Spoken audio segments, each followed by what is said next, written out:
London, 1874. Thick fog. Gas lamps reflect off the damp cobblestones. At the heart of this empire, power is measured in stone walls, banks, cathedrals, mansions, all built from English stone, heavy, durable, unshakable.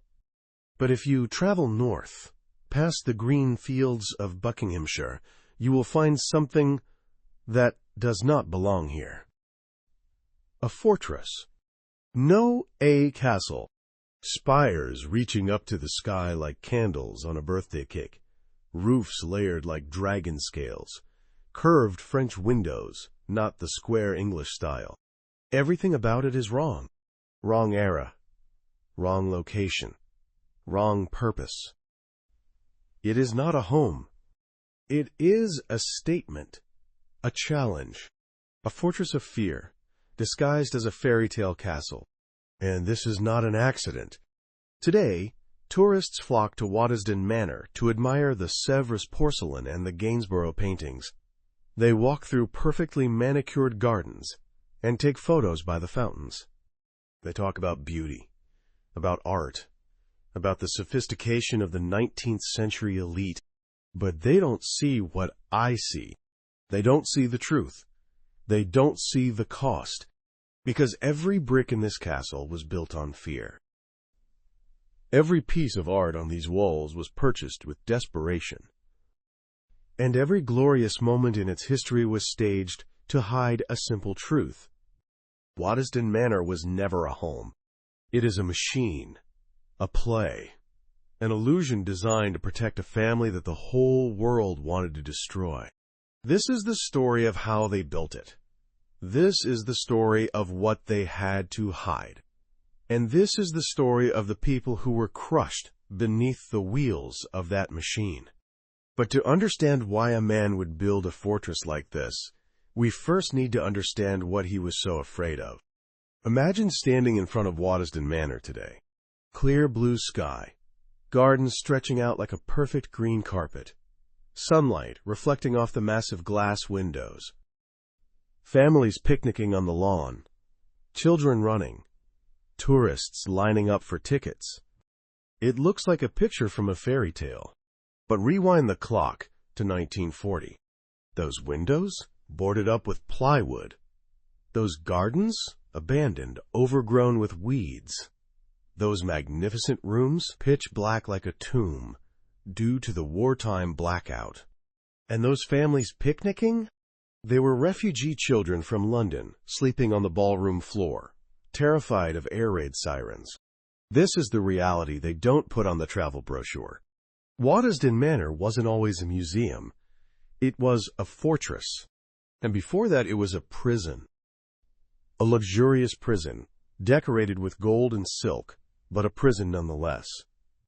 Because the man who built it didn't build it to be free. He built it to survive. Remember this. In 1874, when construction began, the Rothschilds were one of the wealthiest and most powerful families on the planet. They had money. They had influence. They had a banking network stretching across Europe. But they also had enemies. Enemies who didn't need a reason. Enemies who only needed a name. Rothschild, Jew, banker. Those three words were enough to ignite centuries of hatred, conspiracy, and violence. So Ferdinand Rothschild didn't build a house. He built a shield, a place far enough from London to avoid the mob, a place beautiful enough to invite the powerful and put them in his debt, a place strong enough to survive what was coming. Because he knew, even if he couldn't say it aloud, that war was coming. And he was right. If you enjoy deep investigations into Gilded Age architecture, stories not just about beauty, but about power, fear, and the secrets hidden inside these walls, please like and subscribe. Because what we are about to uncover in this video will change how you view luxury forever. Waddesdon Manor is not random. Every brick was laid with a purpose. Every statue was chosen to send a message. Every room was designed to hide a truth. And today, we are going to expose it all. We will go from the glamorous outer walls down to the dark corridors below.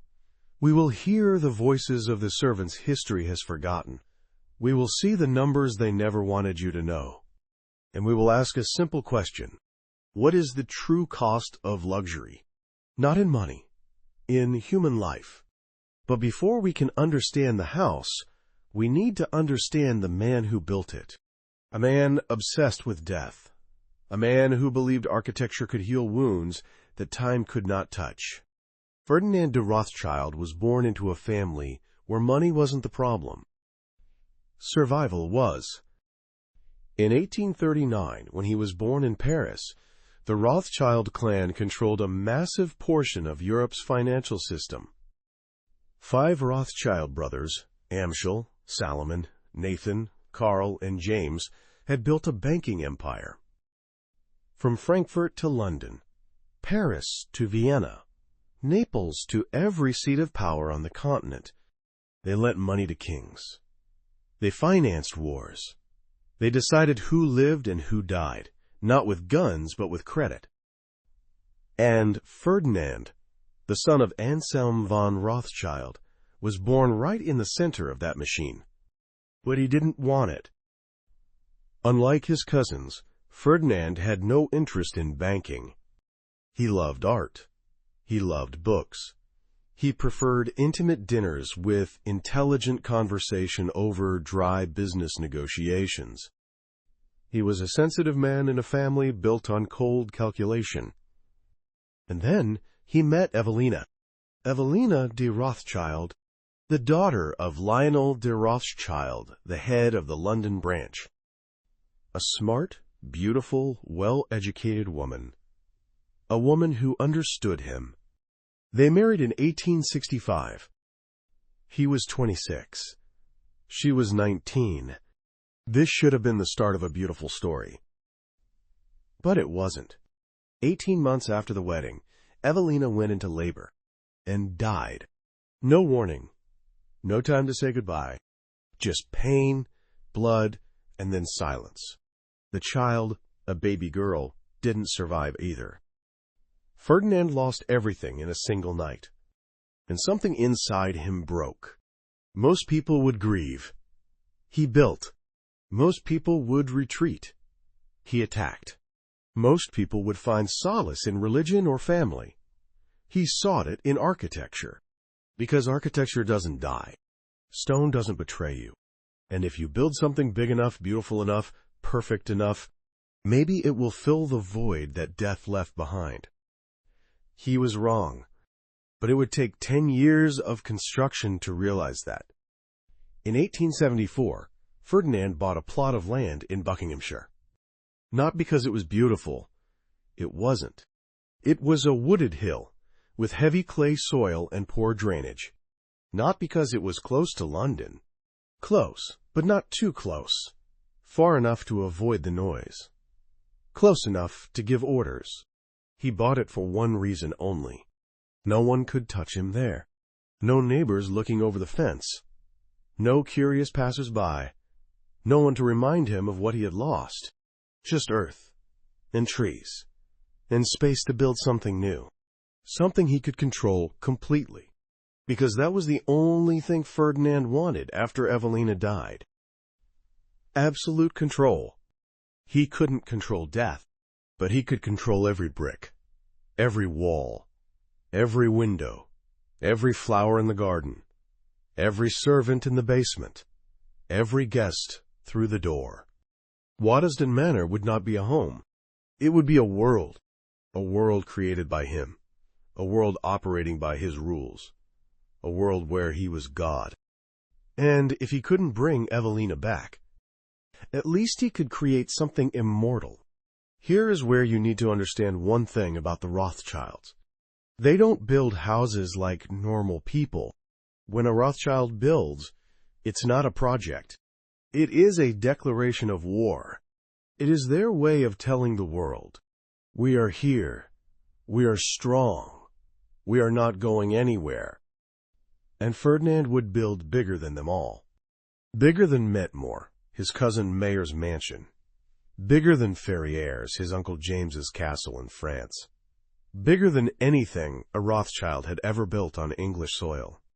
Because if he couldn't have a family, he would have a legacy, and that legacy would be called Waddesdon. But there was a problem. The land Ferdinand bought was unsuitable for building a castle. It was too steep, too high, too rugged.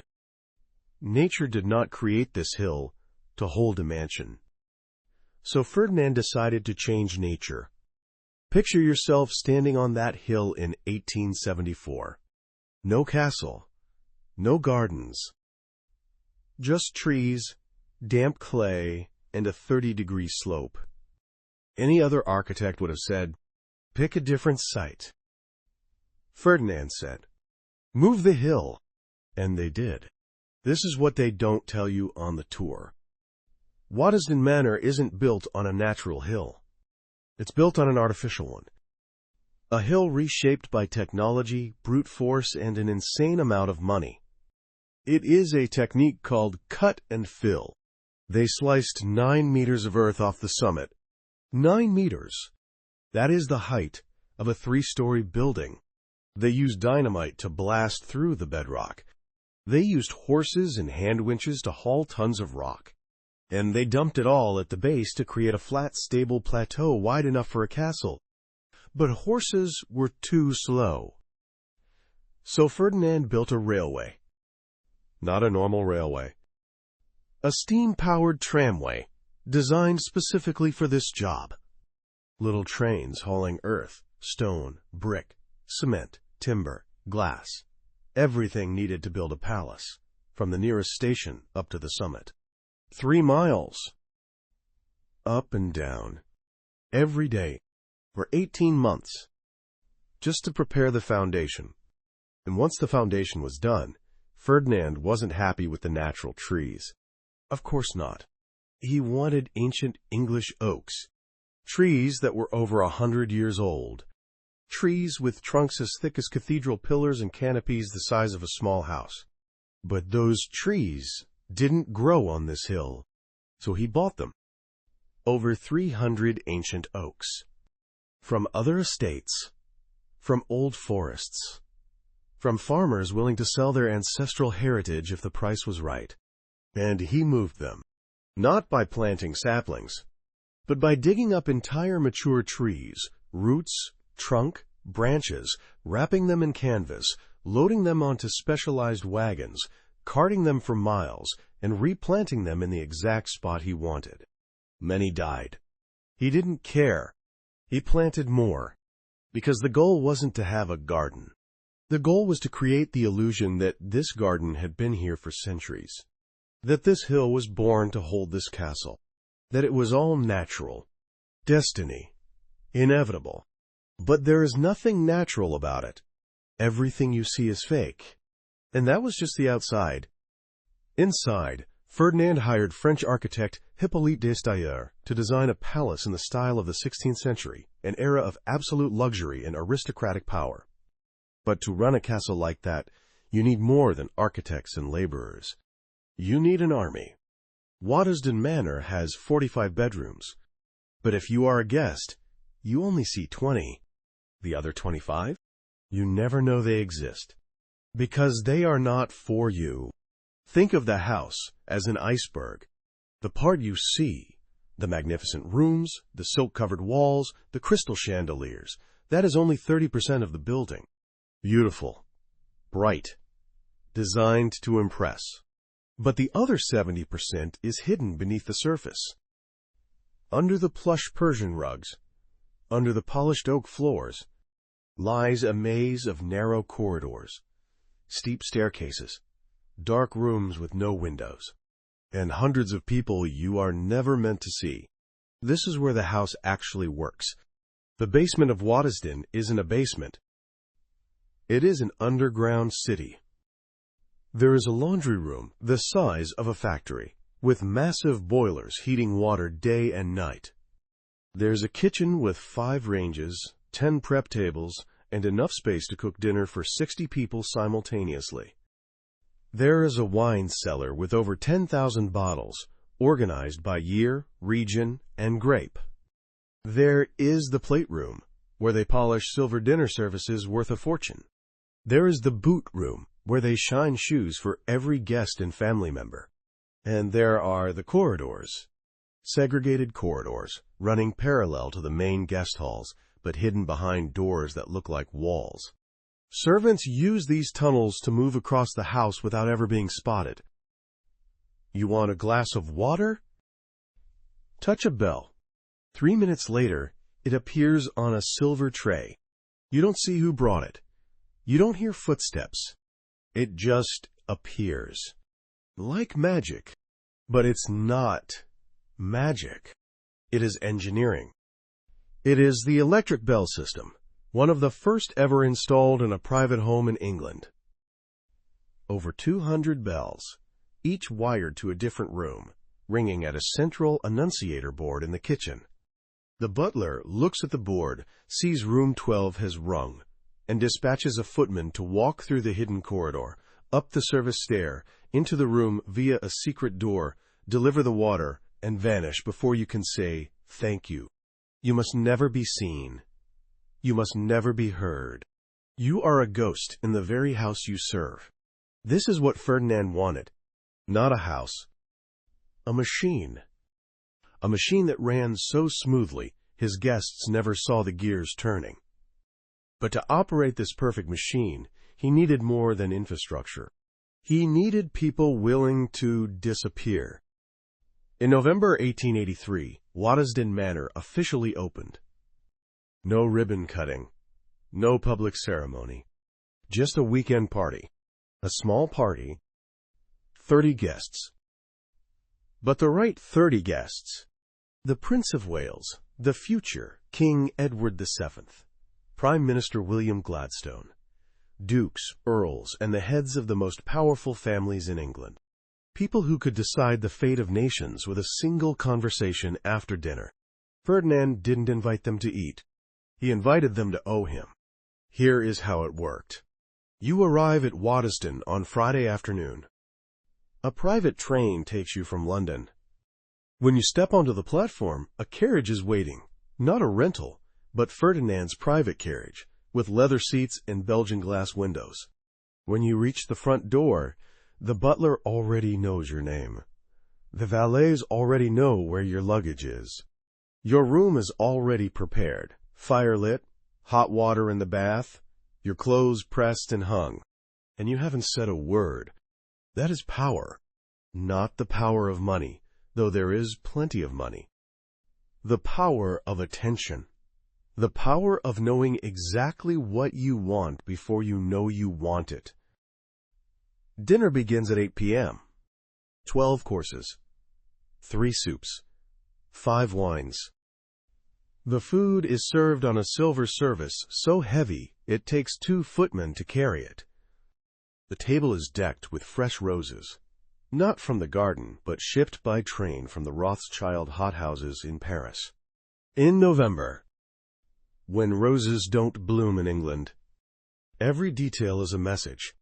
I can do what you cannot. After dinner, the ladies withdraw to the drawing room. The men stay to drink port and smoke cigars. This is where the real deals are cut. Not in writing. In whispers. I hear you are looking for a loan for that railway project. I hear your son is looking for a cabinet position.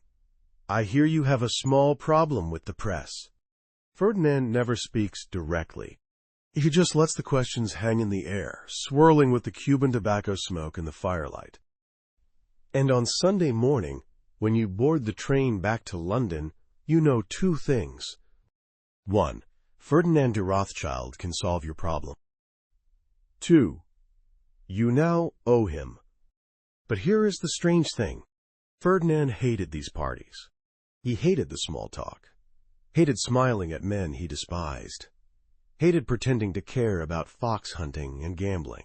What he really wanted to do was be alone in the library with a book. But he couldn't, because he was Jewish, And in 19th century English society, it didn't matter how rich you were. You were still an outsider. You still had to prove yourself. You still had to make them need you more than they hated you. So Ferdinand turned Waddesdon into a weapon. Every weekend party was a campaign. Every dinner was a negotiation. Every bottle of wine, every painting, every perfectly served dish, it was all part of a larger strategy. Make it impossible for them to ignore you. Make them need you. Make them forget they ever hated you. And it worked. In 1885, Ferdinand was elected to Parliament. In 1889, he was knighted. People who once wouldn't look at him now lined up to be invited to Waddesdon. But there was a cost. He could never rest. He could never let his guard down. Every weekend he had to perform. He had to smile. He had to welcome guests he didn't trust into the house he built to hide from the world.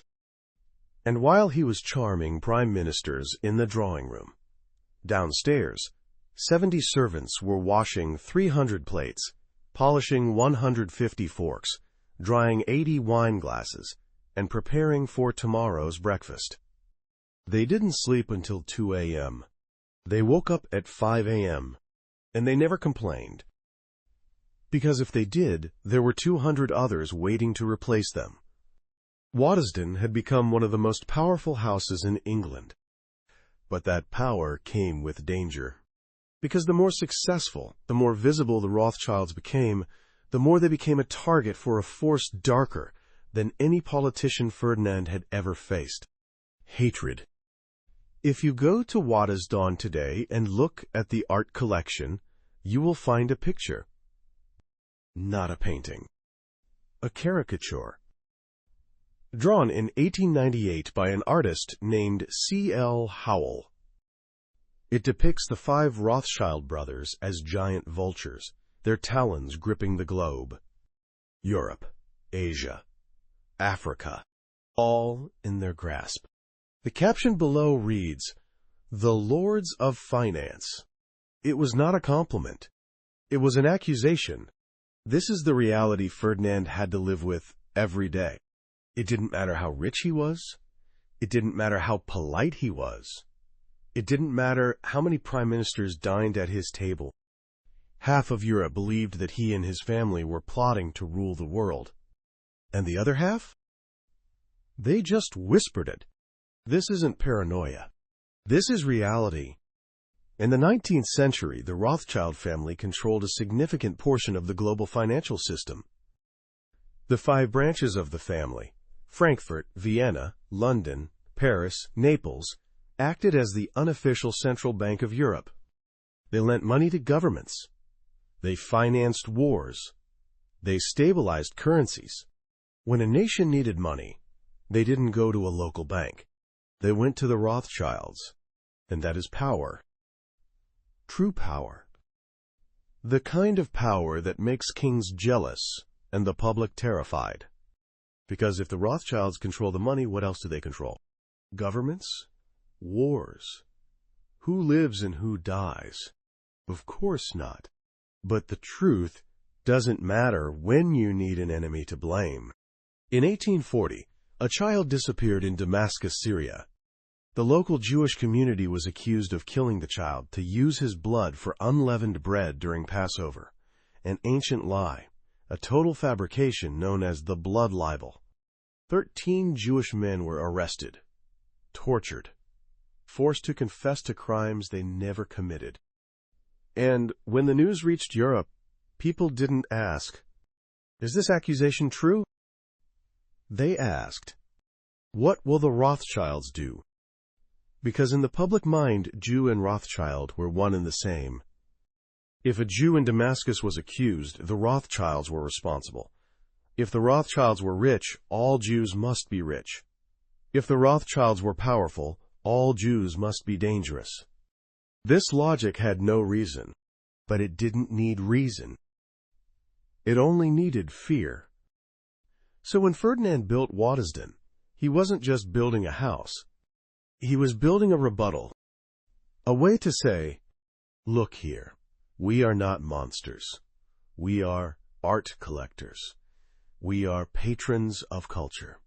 We are contributors to English society. That is why the art collection was so important. It wasn't just a hobby. It was a strategy. Every Gainsborough painting, every Persian rug, every French sculpture, they all sent the same message. We are civilized. We are sophisticated. We belong here. But it didn't work. Because you can't buy acceptance. You can only rent it. In 1875, Prime Minister Benjamin Disraeli, himself a converted Jew, needed £4 million immediately to buy the controlling stake of the Suez Canal in Egypt, the most critical route to India and the British Empire. But Parliament wasn't in session. There was no time to debate. The French were about to buy it. So Disraeli called Lionel de Rothschild, Ferdinand's uncle. And within 24 hours, the Rothschilds lent the British government £4 million. No contract, no collateral, just a promise. Britain secured the Suez Canal. What did the Rothschilds secure? Gratitude? No. More suspicion. Because now everyone knew for sure the Rothschilds had enough money to buy a country. And if they could do that once, what else were they doing that we didn't know about? This is the paradox of Rothschild power. The more useful they were, the more dangerous they seemed. The more successful, the more hated. The more visible, the more vulnerable. And Ferdinand knew this. He saw the caricatures. He read the newspapers calling his family financial vampires and, quote, Jewish parasites. He heard the whispers at parties, even as people drank his wine and slept in his guest rooms. He knew Waddesdon couldn't protect him from that hatred, but it might make them think twice before attacking. Because if you destroy the Rothschilds, what do you destroy? The financial system? The economy? Your government's ability to fund the next war? This was the Rothschilds' best weapon. Not money.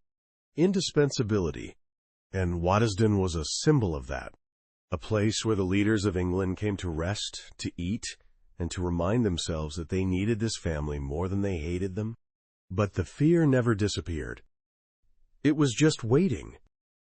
And when Ferdinand died in 1898, sudden heart failure, no warning, the house passed to the next heir. Not a son, not a brother, but a sister, Alice de Rothschild. And she would rule Waddesdon with an iron fist that even Ferdinand never dared to imagine. Alice de Rothschild never married, not for lack of suitors. As the daughter of Anselm von Rothschild, she was one of the wealthiest women in Europe. But Alice had no interest in being someone's wife. She wanted to be the master. And when Ferdinand died in 1898, she got exactly what she wanted. Most people assumed Waddesdon would pass to a man in the family, a cousin, a nephew, someone who would continue the weekend parties and maintain the political network. But Ferdinand left it all to Alice. And she didn't care about politics. She cared about perfection. From day one, Alice set the rules. Not suggestions. Rules. Rule number 1. Don't touch anything. Every piece of furniture, every work of art, every vase, had a precise location. Alice measured the distance from the table edge to the wall with a tape measure. She marked the position of every chair leg on the floor with chalk. If you were a guest and you moved a chair, Alice would know. And she would stand there, waiting for you to move it back to the exact inch before continuing the conversation. Rule number 2. No smoking. This was shocking. In the early 20th century, every upper-class man smoked. It was part of the culture, part of dinner. Alice didn't care. No smoking in her house. No exceptions. Even King Edward VII, who had visited as the Prince of Wales under Ferdinand, had to obey. In 1901, the king visited Waddesdon. After dinner, he pulled out a cigar. Habit. Royal prerogative. Alice looked at him. "Your Majesty," she said, her voice like ice, "I do not permit smoking in this house." The room went silent. King Edward VII, the ruler of the British Empire, looked at the cigar in his hand and put it away. No one spoke, because everyone had just witnessed something rare. A woman saying no to a king, and the king obeying. But Alice's strictest rules weren't for the guests. They were for the servants. Every morning she inspected, not randomly. Every morning she walked through every room with a small notebook, checking for dust on the shelves. She used white gloves to run her finger along the windowsills. If the glove came up dirty, the servant responsible for that room was punished. Not with a fine, with public humiliation. Alice would call out their name in front of the entire staff, and if it happened twice, they were fired. No third chances. Waddesdon under Alice wasn't a home. It was a living museum. Everything had to be perfect. Everything had to be static. Everything had to be exactly as it was the day Ferdinand died, because if something changed, it meant he was truly gone, and Alice couldn't accept that. So for the next 40 years, from 1898 to 1922, Waddesdon was frozen in time. Same furniture, same art, same rules. And the servants? They didn't dare breathe too loud. But while Alice was running the house with military discipline, there was a question no one dared to ask aloud. The people actually making Waddesdon run, the ones washing 300 plates, polishing 150 forks, wiping every inch of dust, how much were they paid? And was it worth it? Imagine you are 15 years old. You live in a single room in the East End of London. 5 people sharing 2 beds. No heating, no running water, broken windows stuffed with newspaper. Your father works in a factory, 12 hours a day, 6 days a week. He earns 18 shillings a week, about $110 in today's money. But rent is 7 shillings. Food is 8 shillings. Coal for heating is 2 shillings. That leaves 1 shilling for everything else. Clothes, medicine, soap. 1 shilling. That was the reality of 1890s England for the working class. And then, one day, you see an advertisement. Servant wanted. Waddesdon Manor. Salary, £12 a year. Room and board provided. £12. That is 240 shillings. More than 10 times what your father earns. And you don't have to pay rent. You don't have to pay for food. You get your own bed. Well, maybe you share with one other girl, but it's better than sharing with 5. You get to work in a castle. So you apply, and you get the job. Here's what they don't tell you. £12 a year sounds like a fortune, but only if you don't calculate the cost. The cost of not sleeping. The cost of never sitting down. The cost of knowing that a single mistake, a broken plate, a stain on a tablecloth, could get you fired instantly and sent back to the East End, where there is no room for you anymore. Here is the schedule of a scullery maid, the lowest rank in the system. 5 a.m. Wake up. Light the fires in all the downstairs hearths. 5:30 a.m. Scrub the kitchen floor. Prepare the tables for the chefs. 6 a.m. Boil water for the kitchen. Scrub pots from the night before. 7 a.m. Serve staff breakfast for 60 to 70 people. 8 a.m. Wash breakfast dishes. 9 a.m. Prep vegetables for lunch. 11 a.m. Scrub kitchen floor again. Scrub tables. Scrub walls. 1 p.m. Staff lunch. 2 p.m. Wash lunch dishes. 3 p.m. Prep for dinner. 8 p.m. Staff dinner after guests have eaten. 9 p.m. Wash dinner dishes, hundreds of plates, glasses, forks, knives. 11 p.m., final kitchen scrub. Midnight, sleep, if you're lucky. Because if there is a party, and there is always a party, you don't sleep until 2 or 3 a.m. And you still have to wake up at 5. Every day. 7 days a week. 52 weeks a year. No weekends. No holidays. No sick days. If you are sick, you work. Because if you can't work, you are useless. And if you are useless, there are 50 other girls in the East End waiting to take your place. In 1901, a scullery maid named Sarah Wilkins wrote in her diary, "Today I dropped a plate. Not a normal plate. A Sèvres plate. Blue with gold flowers. Miss Alice told me it was worth £50. £50. That is 4 years of my wages. I can't sleep. I keep seeing the plate shattering. I keep seeing my mother's face when I have to go home and tell her I was fired. But the next morning, Miss Alice didn't say anything. She just looked at me. And I understood. I owe her. Forever. That is true power. Not the power of money. The power of debt. The power of fear." Now zoom out. At the exact same moment, in the dining room upstairs, the Prince of Wales is enjoying a 12-course dinner. Turtle soup, smoked salmon from Scotland, spring lamb from Wales, deep red Bordeaux wine from 1865, worth £200 a bottle. Roughly $30,000 in today's money. 1 bottle. They drank 3 bottles at that dinner. 3 bottles of wine. $90,000. Enough to pay Sarah Wilkins' salary for 75 years. But they drank it in one night. And no one thought about Sarah. No one thought about the 70 pairs of hands washing 300 plates in the dark downstairs.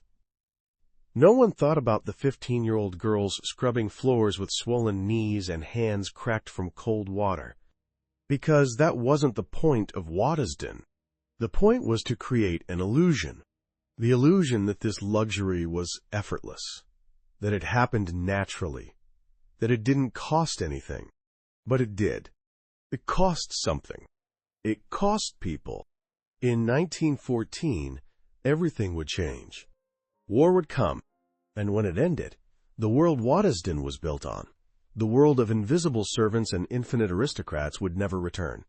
But before that, for a brief moment, the system worked perfectly. As long as you didn't look too close, as long as you didn't ask too many questions, as long as you didn't know the names. Sarah Wilkins, Mary Thompson, Emma Brown, names that history forgot. Until now. But even as the servants were washing plates in the dark, even as Alice was measuring the exact position of every chair, a storm was forming over Europe. A storm that would tear every family apart. Even the Rothschilds. On June 28, 1914, a bullet was fired in Sarajevo. Archduke Franz Ferdinand of Austria-Hungary was assassinated, and within 6 weeks, all of Europe was burning. Germany declared war on Russia. France declared war on Germany. Britain declared war on Germany. Austria declared war on Serbia. And the Rothschild family, the family that built an empire on connecting nations, was suddenly divided by the very borders they used to ignore. The London branch of the Rothschilds was British. The Paris branch was French. The Vienna branch was Austrian. The Frankfurt branch was German. For over a century, that didn't matter. They were Rothschilds first. Nationality was a technicality. But now? Now they were enemies. The cousins in London were funding the British Army, an army killing the soldiers that the cousins in Vienna were funding. The cousins in Paris were lending money to the French government to buy weapons, weapons that would be used to shoot at the soldiers the cousins in Frankfurt were supporting. The banking network, their most powerful weapon, was now destroying itself. And no one could stop it. At Waddesdon, Alice watched the world collapse. She was 70 years old. She had spent her entire life protecting this house, keeping it perfect, keeping it static. And now the British government was telling her they needed it. Not for parties. For a hospital. Alice refused. This was Ferdinand's house. This was his legacy. She couldn't let strangers ruin it. Couldn't let blood and medicine stain the Persian rugs. Couldn't let screams shatter the perfect silence. But the government didn't ask. They ordered. In September 1914, 200 hospital beds were installed in the ballroom. The Gainsborough paintings were taken down and stored away.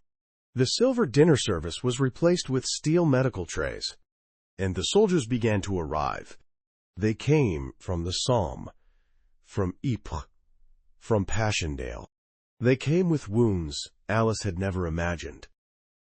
Limbs amputated, faces destroyed by poison gas, minds shattered by shell shock. They lay on beds in the ballroom where the Prince of Wales used to dance. They died on the rugs where prime ministers used to walk. And Alice stood at the door, staring, unable to believe this was her house. But the servants? The servants weren't there to witness it, because they were gone. In 1914, Waddesdon had 90 servants. 60 of them were men under 40. By 1915, 45 of them had enlisted. Not voluntarily. They were called up. Conscription. Thomas Garrett, gardener, 22 years old, died at the Somme, July 1916. William Price, boot boy, 19 years old, died at Ypres, April 1915. Albert Mason, chauffeur, 27 years old, died at Verdun, February 1916. James Cooper, footman, 24 years old, missing in action, October 1917. Body never found. They didn't die for Waddesdon. They died for a war they didn't understand. They died in the mud, screaming for their mothers, miles away from the perfect gardens and clean rooms they used to tend. And while their bodies were buried in unmarked mass graves in France, in Belgium, in places their families would never visit, Alice was still worrying about whether the silver was getting scratched. This is the moment the illusion shattered. Not because Alice was cruel. She wasn't. Not because she didn't care.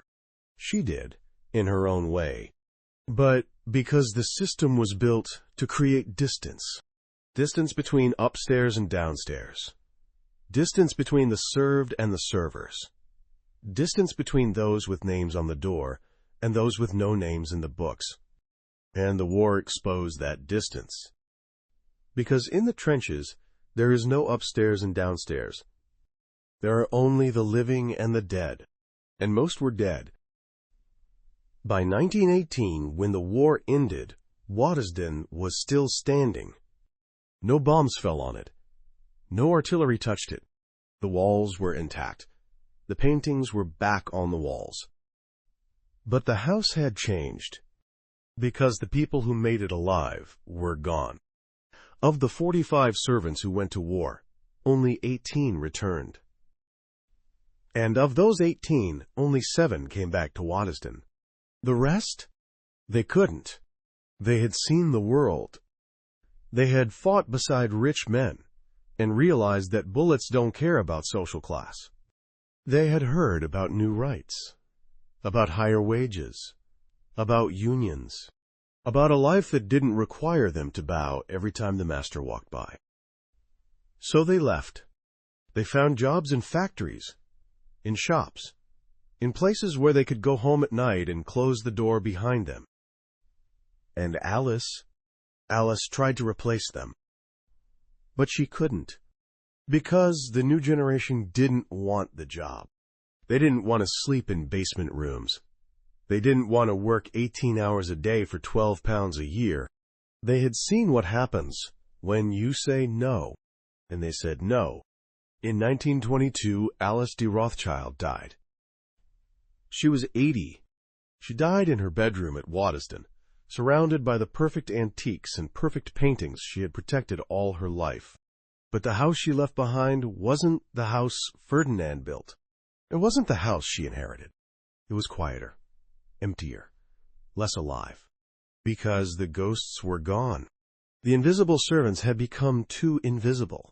They had disappeared. And no one remembered their names.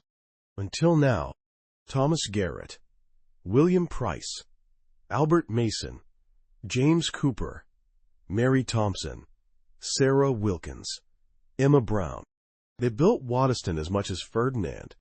They sacrificed for it as much as Alice. But they don't have a painting on the wall. They don't have a room named after them. They only have this: a list, hidden in an archive, waiting for someone to find it. But the war wasn't finished with Waddesdon, because just 20 years later another storm would come. Darker, more dangerous. And this time, even stone walls wouldn't be enough to protect what was inside.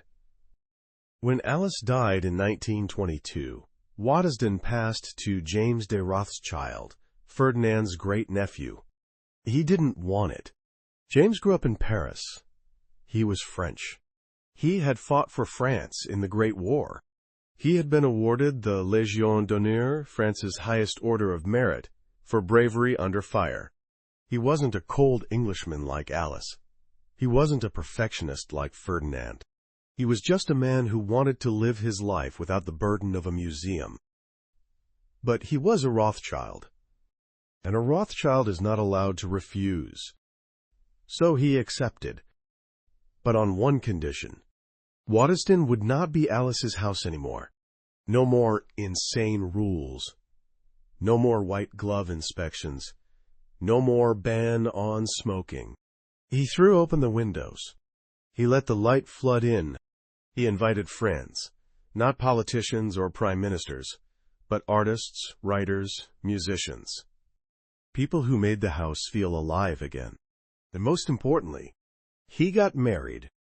In 1913, James met Dorothy Pinto, a Jewish woman from a wealthy but unfamous family. She was smart. She was independent. She had no interest in being Mrs. Rothschild, with all the rules and expectations that came with the title. They married in 1913. And when they moved into Waddesdon in 1922, Dorothy did something no one thought was possible. She turned it into a home. Not a museum, not a political weapon, not a fortress. A home. A place where children could run through the halls, where friends could laugh out loud without being stared at, where servants, fewer than before, but still there, were called by their names and paid a fair wage. For the first time since Ferdinand died, Waddesdon felt warm. But that warmth wouldn't last. Because outside the walls of Waddesdon, Europe was falling into chaos again. In 1929, the stock market crashed. The Great Depression began. Millions lost their jobs, lost their homes, lost hope. And in that despair, a new voice emerged. A voice telling the German people that he knew who was responsible for all this pain. The Jews. Jewish banks. Rothschild. In 1933, Adolf Hitler became Chancellor of Germany. In 1938, he annexed Austria. And one of the first things he did? He seized the Rothschild mansion in Vienna. Not bought. Not negotiated. Seized. The Austrian Rothschilds were arrested, their assets confiscated, their art stolen, their banks closed, and those lucky enough to get out, they ran.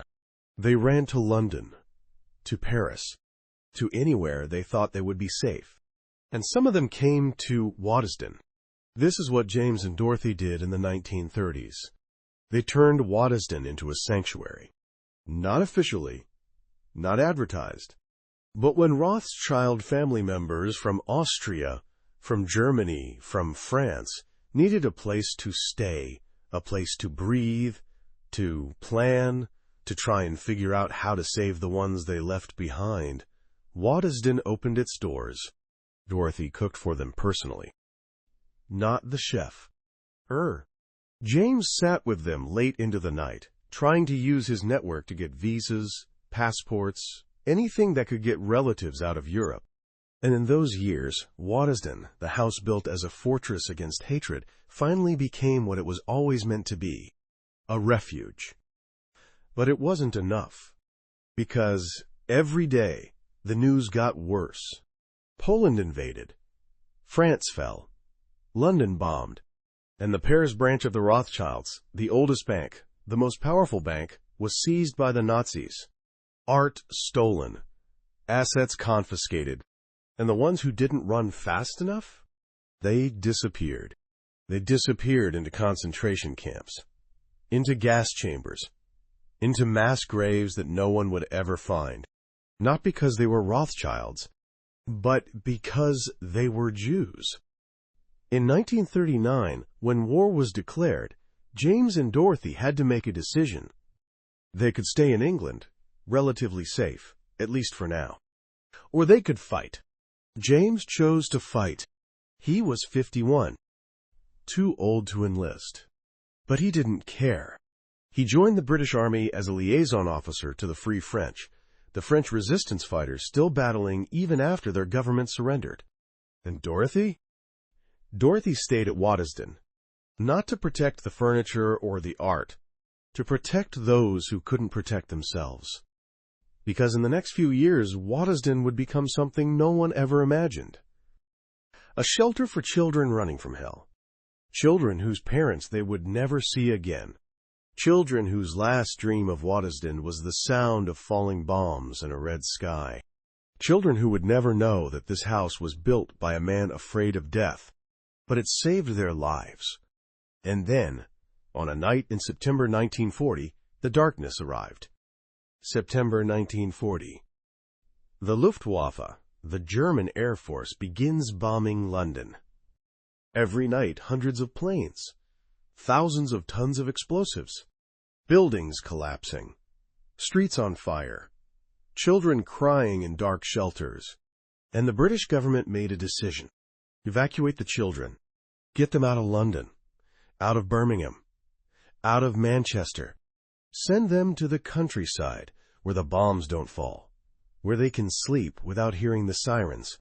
They needed big houses, houses big enough to hold dozens, even hundreds of children. Houses like Waddesdon. Dorothy de Rothschild stood in the main hall, watching them arrive. 120 children, from 5 years old to 14, carrying small suitcases, teddy bears, photographs of parents some of them would never see again. They looked up at the marble pillars, the crystal chandeliers, the paintings bigger than anything they had ever seen. And they didn't know what to do. Dorothy knelt down. She looked into the eyes of a 6-year-old girl named Elsie, who was clutching a torn fabric rabbit. "Hello," she said. "Are you hungry?" Elsie nodded. "Good," Dorothy said, "because we have biscuits." This is what Dorothy did. She converted the ballroom, where the Prince of Wales used to dance, where wounded soldiers used to lie, into a dormitory. 120 beds. Not luxury beds, army iron cots. But every bed had a blanket. Every blanket was clean. She converted the dining room, where prime ministers ate turtle soup and drank Bordeaux, into a school canteen. Not silver service. Tin plates. But every meal had food. And she did the one thing Alice would never, ever allow. She let the children run. Run through the corridors. Run through the gardens. Run through the rooms where Ferdinand used to measure the furniture with a tape measure. She let them play. And for the first time since 1883, Waddesdon was full of laughter. But every night, the darkness came. The blackout. Every window had to be covered. Every light had to be killed. Because if the German planes saw light, they knew something was there, and they would drop a bomb. So every night, at 6 p.m., Dorothy and the staff, now only 15 people, mostly women and old men, went through every room, drawing curtains, killing lights, checking for cracks. And then, In total darkness, they sat with the children and told stories. Not stories about the war, stories about after, about what they would do when the war ended, about where they would go, about who they would become. Because if you can make a child imagine the future, they won't give up hope. Not all of them survived. In November 1940, a bomb fell 3 miles from Waddesdon. In March 1941, another fell 1 mile away. In May 1941, a bomb fell in the garden. It didn't explode. The bomb squad had to come and defuse it. But during that time, 3 hours, while men in uniforms tried to cut the wire, Dorothy kept the children in the basement. Pitch black. Silence. And little Elsie, now 8 years old, held Dorothy's hand and whispered, "Are we going to die?" Dorothy looked down. "No," she said, "because these walls have stood for 60 years, and they will stand for 60 more. We are safe." She lied. She didn't know if they were safe, but sometimes a kind lie is the best thing you can give. In 1945, the war ended. 120 children came to Waddesdon. 118 left. 2 died of sickness. Not bombs. Measles. Pneumonia. Dorothy went to both funerals. She sent flowers to their families. She wrote to their parents, telling them their children were loved, and she never forgot their names. Elsie returned to London. Her parents were alive. Their house was gone, but they were alive. She wrote to Dorothy every year until Dorothy died. In every letter, she said thank you. Not for the bed, not for the food, for the kind lie. The lie that helped her keep going. When James de Rothschild returned from the war in 1945, 6 years away, 6 years of fighting, he stood in front of Waddesdon and realized it wasn't his house anymore. It never was. It was Ferdinand's house, Alice's house, Dorothy's house. And now it belonged to 118 children who would never forget it. He had to decide, what next? He could keep it, try to restore it to its former glory, try to go back to the weekend parties and the Bordeaux wine. But James knew the truth. That world was dead. And maybe that was a good thing. In 1957, James de Rothschild died. He was 80 years old. He had lived through 2 world wars. He had seen his family torn apart. He had seen the world he was born into vanish. And in his will, he left a decision that would change Waddesdon forever. He gave it to the National Trust. Not sold. Given. The entire house. The entire art collection. The entire garden. Worth hundreds of millions of pounds, billions of dollars in today's value. For free. On one condition. It must be open to the public. Dorothy could have refused. When James died, she was still alive. She could have kept Waddesdon. She could have lived there for another 20 years, just like Alice did. But she didn't. Because she understood something that Ferdinand, Alice, and even James in the early days did not. Waddesdon never belonged to them. It was built by hundreds of hands. It was maintained by thousands of hours of labor. It was saved by 118 children who slept in the ballroom and dreamed of the future. It is not private property. It is a legacy, and a legacy belongs to everyone.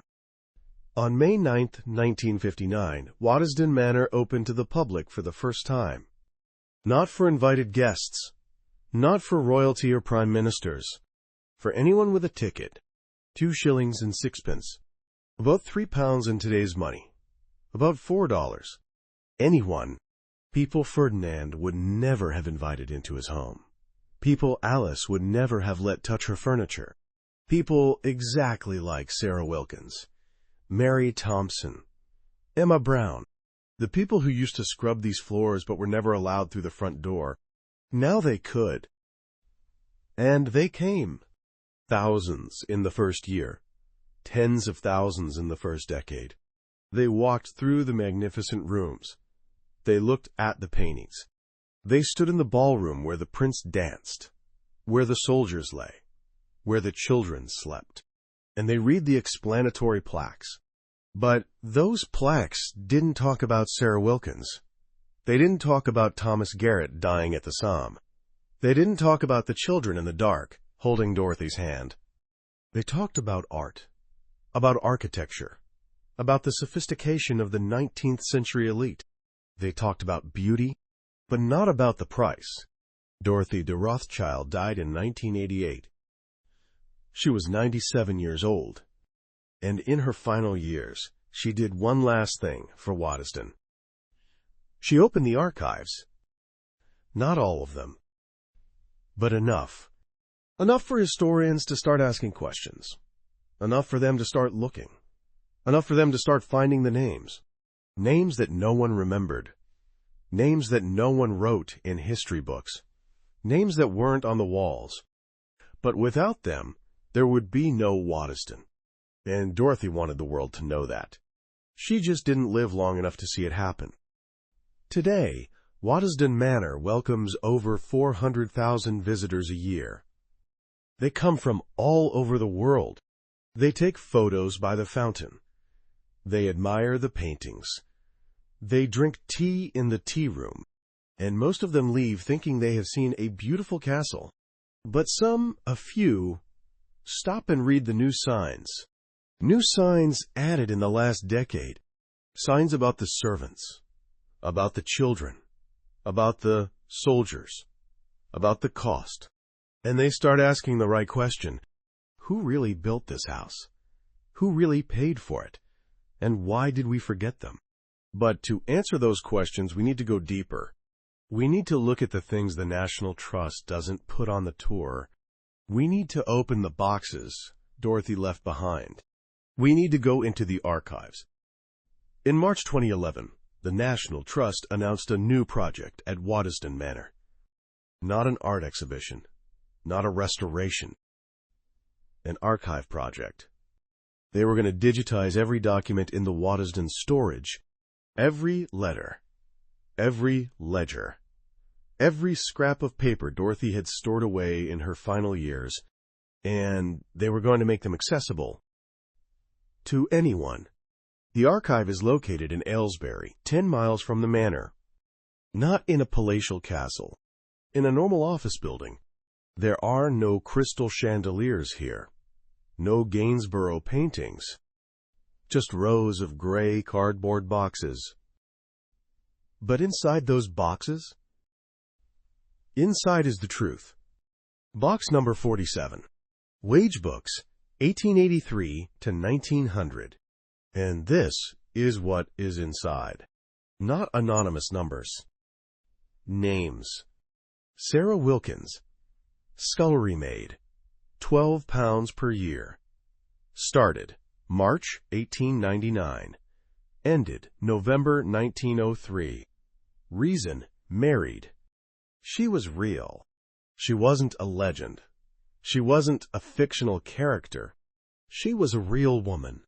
15 years old when she arrived. 19 when she left.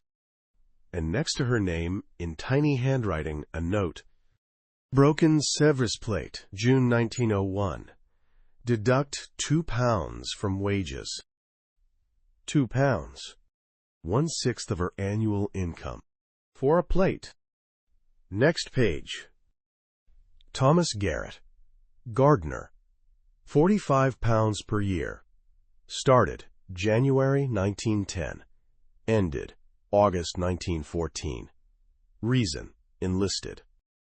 And underneath, in different ink, written later, died in action, Somme, July 1916.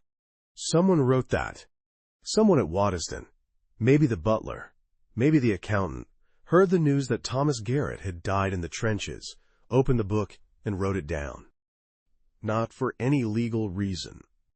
Because they wanted someone to remember. Box number 52. Correspondence, 1940 to 1945. Inside is a letter from a mother named Mrs. Patricia Winters, dated September 3, 1940. Dear Mrs. de Rothschild, my daughter Elsie arrived at Waddesdon yesterday. She is 6 years old and has never been away from me for a single night. I know she must go. London is not safe. But when I saw her step onto the train with her little suitcase and her cloth rabbit, my heart broke. Please take care of my child. Please keep her safe. Please tell her that her mother loves her even when we are apart. Sincerely, Patricia Winters. And underneath, in Dorothy's handwriting, Mrs. Winters, Elsie is sleeping in a bed right by the window so she can see the stars. She asked me if you could see the same stars from London. I said yes. And every night we will look up together and know that we are looking at the same sky. She is safe, I promise. Dorothy de Rothschild. This is what the researchers found in those boxes. Not just ledgers, lives. Page by page, name by name, story by story. And slowly a picture began to form. History is not about houses. It is about the people who lived in them, and the people who died for them, and the people who were forgotten. In 2015, the National Trust opened a new exhibition at Waddesdon. Not about art, about the servants. They took the names from the wage books and put them on the wall. They took the photographs, small, blurry photos found in shoeboxes in the basement, and framed them. Sarah Wilkins, 15, standing in her maid's uniform by the back door. Thomas Garrett, 22, standing in the garden with a spade. Mary Thompson, 43, standing in the kitchen in a white apron. For the first time, they weren't invisible ghosts. They had faces. The exhibition had something else, too. An interactive screen. Visitors could type in a name, any name, and it would search the database. In 2019, a woman named Jennifer Garrett visited Waddesdon. She was 75 years old. She came from Manchester. She typed the name Thomas Garrett into the screen. And he appeared. Thomas Garrett, gardener, born 1894, died at the Somme 1916. She stood there, staring at the screen. And she cried. Because Thomas Garrett was her great-grandfather, her grandfather's father. The man she never met, because he died 70 years before she was born. Her family always knew he died in the war. But they never knew he worked at Waddesdon. They never knew he used to walk through these gardens, that he used to plant the roses she was looking at, that he used to stand under the ancient oaks Ferdinand moved from other estates. He was part of this house, and now so was she. That is what Dorothy wanted. Not for people to remember the Rothschilds, but for people to remember everyone.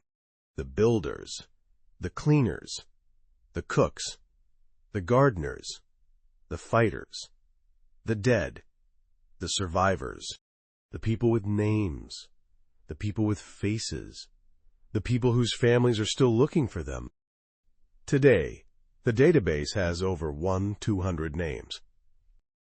Not all of them. Maybe it will never be all of them, but enough to start.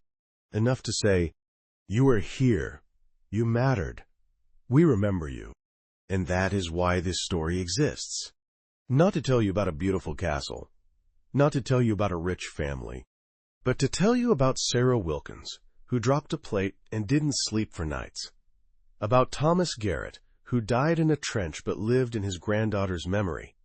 About Elsie Winters, who looked up at the stars and thought of her mother.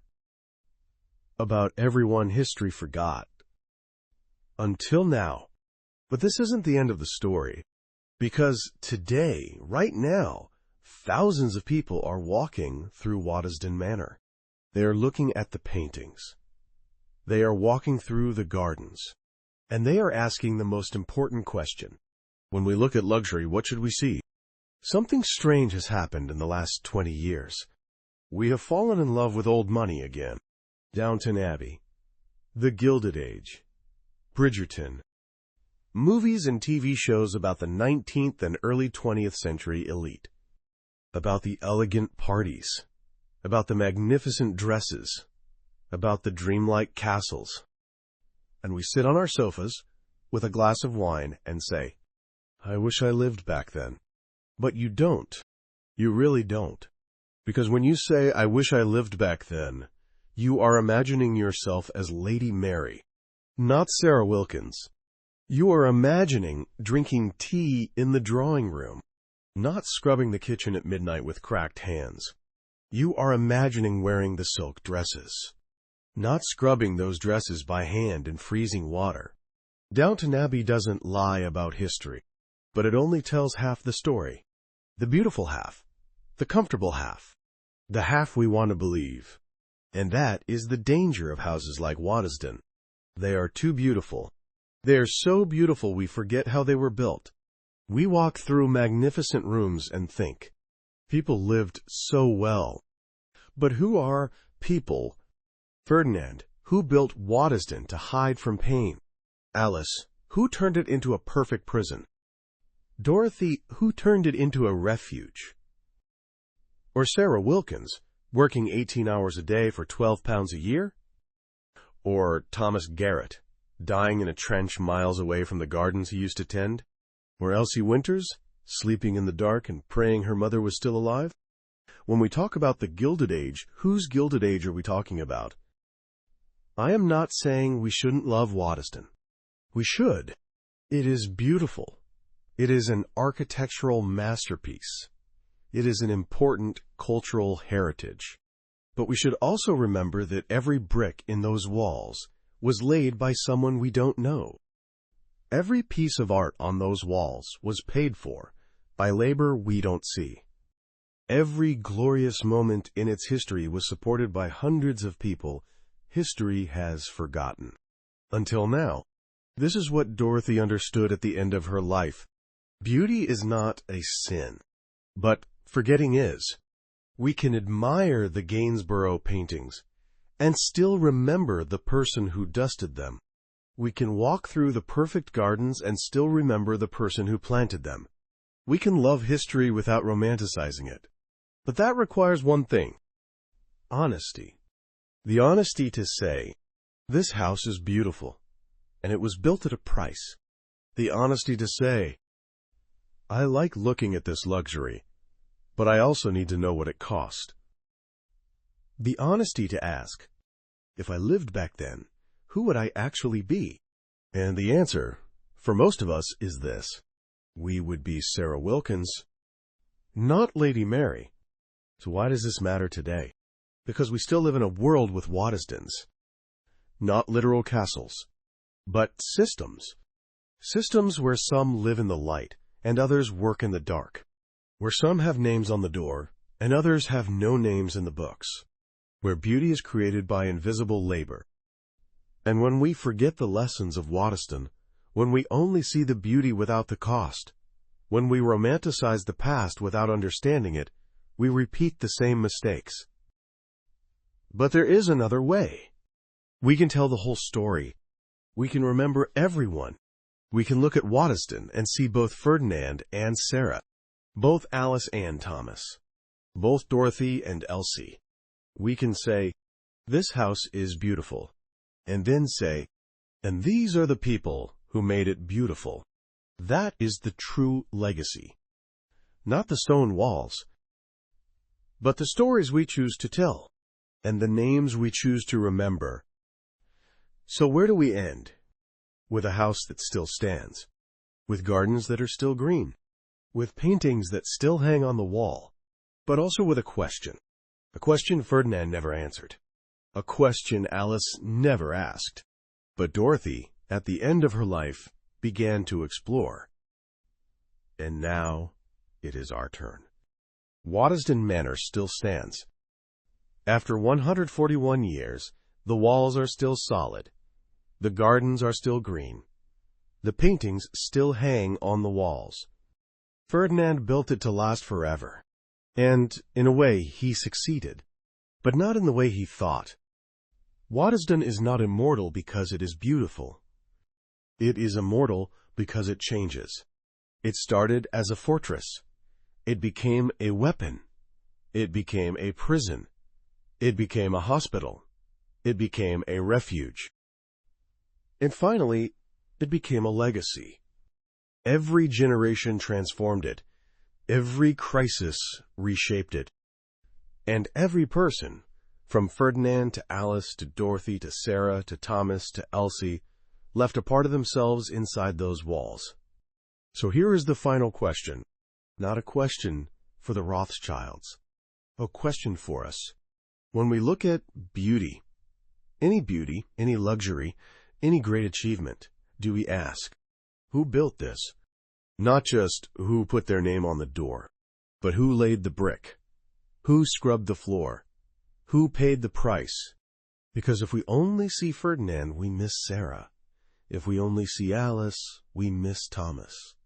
If we only see the house, we miss the people who made it alive. And here is the thing. Sarah Wilkins deserves to be remembered as much as Ferdinand de Rothschild. Thomas Garrett deserves his name on the wall as much as any prince who ever stepped into that room.